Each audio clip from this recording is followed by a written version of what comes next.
Aquí estamos de nuevo. Ya me conocéis, María Jesús Froxán, a Vicente, por supuesto, también. Y le he pedido que viniese, que estuviese aquí conmigo, a pesar de que no inicialmente se negaba, porque este máster que vamos a presentar, sin él no podría existir. Bueno, el máster aún no existe, eso hay que decirlo. O sea, estamos presentando una propuesta que no está aún aprobada por la universidad. No se puede aprobar hasta el 31 de enero. Pero nosotros llevamos ya un año trabajando en ello para, precisamente cuando llegue el momento de presentar la documentación, esté todo perfectamente organizado y sea un buen proyecto. Yo os voy a explicar cómo surgió esta historia. El año pasado, dentro de las múltiples actividades que realiza Vicente, organizó, como otros años, unas jornadas de jóvenes analistas de conducta, se llaman así, ¿verdad?, a las que me invitó, espero que por analista de conducta y no por joven, y me lo pasé muy bien. Y en esas jornadas fue cuando yo proponía que los analistas de conducta nos fuésemos de la psicología y así los de psicología se peleasen entre ellos y nosotros estábamos tan tranquilos. Lo contrario de lo que dije ayer, porque es que ya me fastidia un poco tener que dejarles el sitio a los demás. Entonces, en ese punto de reivindicar el análisis de la conducta como la psicología científica, llegué a la facultad, no sé si fue el día siguiente, pero desde luego en esa semana, y me encuentro con que se acababan de aprobar 2 títulos propios vergonzosos. Uno de ellos era en psicoterapias alternativas y otro también en cuestiones de estas que yo denomino folclóricas, que avergüenzan. Entonces, que la institución, una cosa es que los sitios privados o la gente que quiere ganar dinero a costa de la psicología, pues haga este tipo de prácticas, pero que la propia institución le dé carácter oficial a una formación en cosas absolutamente rocambolescas y que no tienen ninguna base científica, pues me indignó. Y entonces pensé, ¿por qué indignarme? Pues si hacen esto, ¿cómo no van a aprobar un título que sea en análisis de la conducta? Porque nuestra idea en aquellas jornadas de jóvenes analistas de conducta, yo lo que pensaba es, si nos vamos de la psicología, pues lo ideal sería desarrollar un grado en análisis de la conducta. Esto sería maravilloso, pero algo maravilloso y por ahora es un sueño. A lo mejor en algún momento hay posibilidades, pero desde luego por ahora es una cuestión difícil. Pero al ver que el máster no era tan difícil y realmente en España no había ningún máster oficial en análisis de la conducta, pues hablé con Vicente y le pareció una buena idea y entre los dos nos pusimos a desarrollarlo.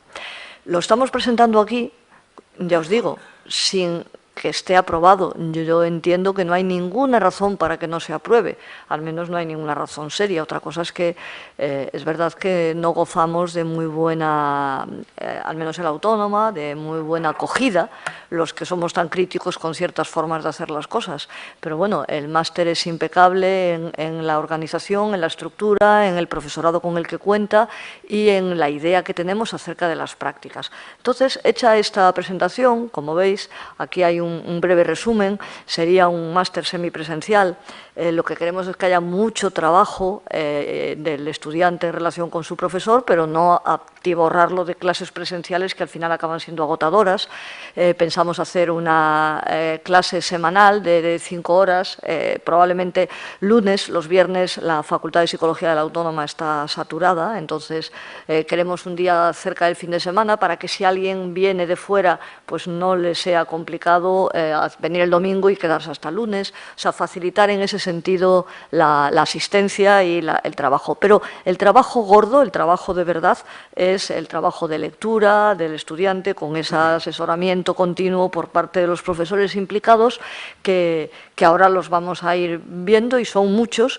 Y además, la cosa más estupenda que nos ha ocurrido, aparte de, ya os digo, toda la burocracia que hay que hacer para llevar a cabo una cosa de este estilo, es el entusiasmo con que todas las personas a las que les hemos propuesto colaborar, todos, absolutamente todos, han aceptado, han querido, les ha parecido una gran idea y, de hecho, tenemos hasta cerradas las fechas de los distintos seminarios. O sea, Solo falta que la autónoma diga adelante. ¿Por qué lo hacemos con la autónoma cuando Vicente es de la UNED y yo le estoy dando peso al trabajo de Vicente? Pues porque es mucho más fácil en cuestiones burocráticas y de gestión que sea una sola universidad la que lo lleve, no porque la UNED tenga menos peso. Pero si hay que duplicar todos los permisos, los papeles, es una auténtica locura y lo sé por experiencias en otros másteres que son interuniversitarios y al final te aburres de tanta burocracia. Entonces, aunque aparezca la autónoma, realmente el máster es de todas aquellas personas, de todos los analistas de conducta que pensamos que hay que meterse en las universidades, hay que hacer una formación institucional de valor, ¿no? Y que permita para difundir, en la línea de lo que os decía ayer, de no quedarnos entre nosotros, que nos entendemos y hablamos el mismo idioma, casi todos, pues al revés, llegar al estudiante de grado y hacer que la gente haga una psicología mucho más seria. Aquí tenéis el programa muy resumido, hay un módulo 1, ahora los vamos a ir comentando uno tras otro. Las horas semipresenciales serían 250 y luego hemos pensado en 2 itinerarios. Análisis de la conducta, como veis no tiene el título de análisis experimental, análisis aplicado, porque va a haber los 2 itinerarios, un itinerario más de laboratorio, más básico, más de experimental y un itinerario aplicado que va a tocar pues todos los campos de la psicología aplicada, no exclusivamente de la psicología clínica. Voy a pasar a la presentación. Como veis, este sería el máster, la autónoma y las distintas organizaciones que están involucradas. Ahora vamos a ir viendo cada uno de los módulos y primero, aunque ya hice la síntesis, vamos a ponernos en antecedentes. Nosotros, a la hora de hacer toda la documentación, de organizar toda la información que hace falta para pedir un máster como esto, lo primero que nos dicen es, a ver, antecedentes. Resulta que otros másteres similares hay en España o en otros países que permitan decir que este máster merece la pena. Pues lamentablemente no hay nada. En nuestro país no hay otra formación de estas características en las universidades. Sí hemos encontrado en distintos centros o distintas asociaciones que sí hacen másteres en esta línea. En las universidades españolas no existen estudios especializados en análisis de la conducta. Existen estas 3 vertientes que recoge el máster. Por una parte, lo que es el análisis conceptual de la conducta, ¿no?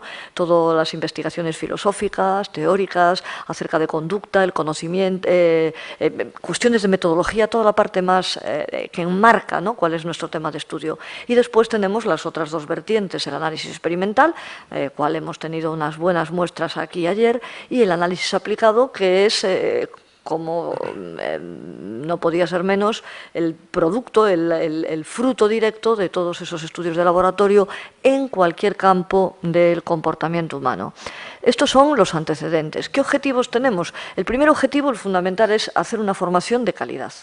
O sea, que la gente salga de verdad con las ideas acerca de qué tiene que hacer un analista de conducta, en qué marco tiene que trabajar, cuáles son las exigencias metodológicas que se tiene que exigir, etcétera, etcétera. O sea, de verdad, esos cimientos que carecemos, yo me pongo siempre como ejemplo, yo sé muy poquito de análisis experimental de la conducta. Yo estudié en Santiago de Compostela y no vimos una rata ni virtual, ¿no? En la autónoma tampoco aparece ningún laboratorio de estas características.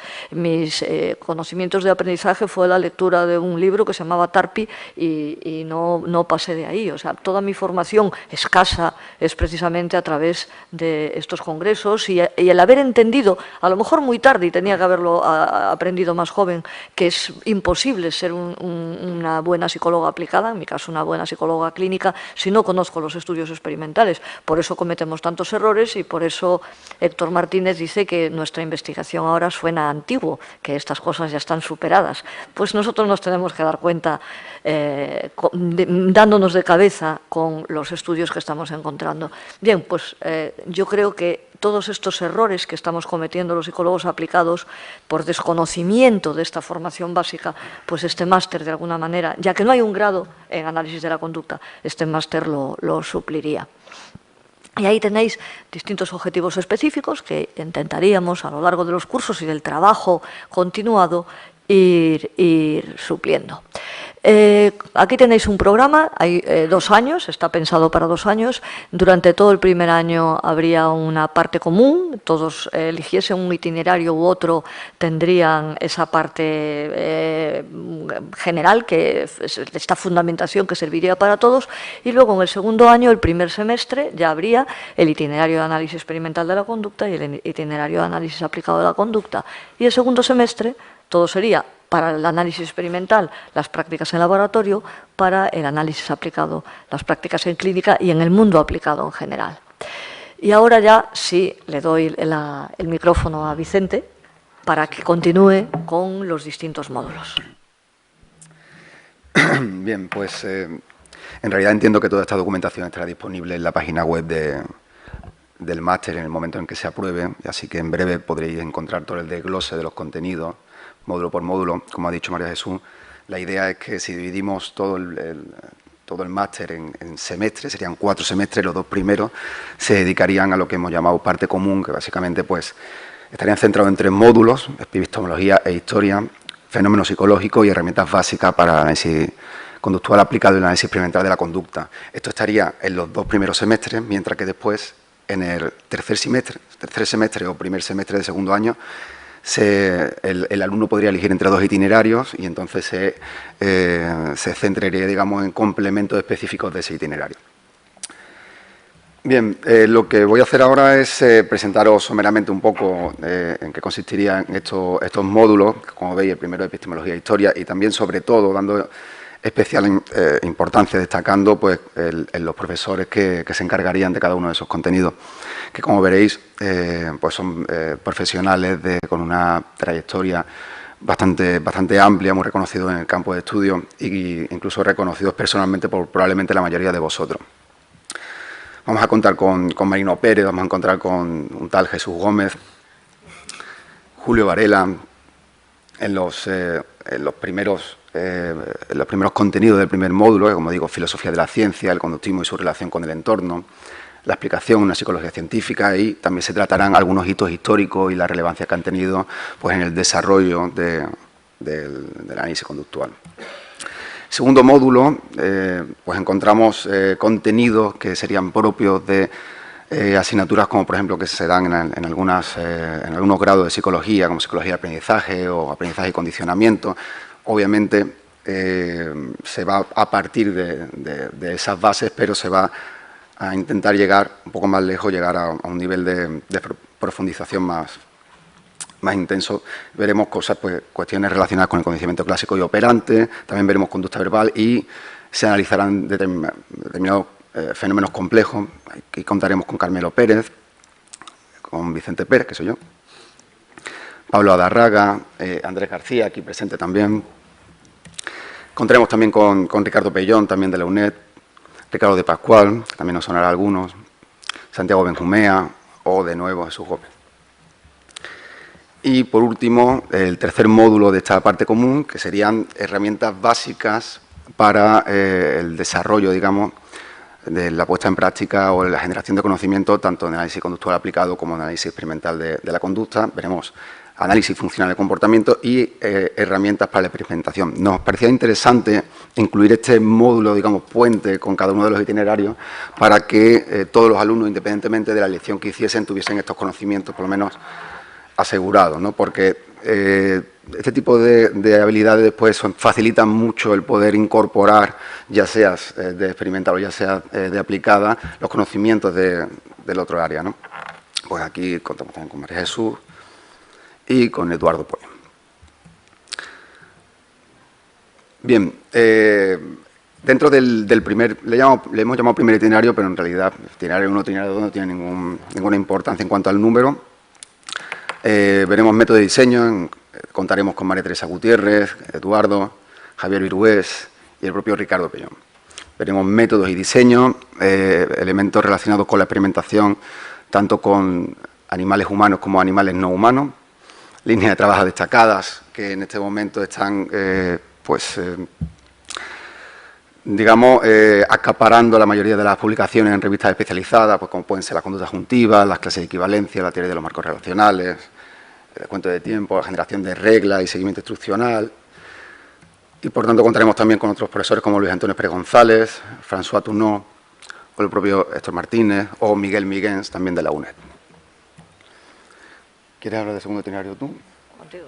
Muy bien, pues este segundo itinerario, que sería, digamos, la parte teórica previa a las prácticas que se realizarían en el cuarto semestre o segundo semestre del segundo año, se abordarían también cuestiones relacionadas con los métodos y diseño, evolución histórica de la intervención conductual, el análisis aplicado de la conducta en contextos naturales y, de nuevo, también líneas destacadas, en este caso de análisis conductual aplicado.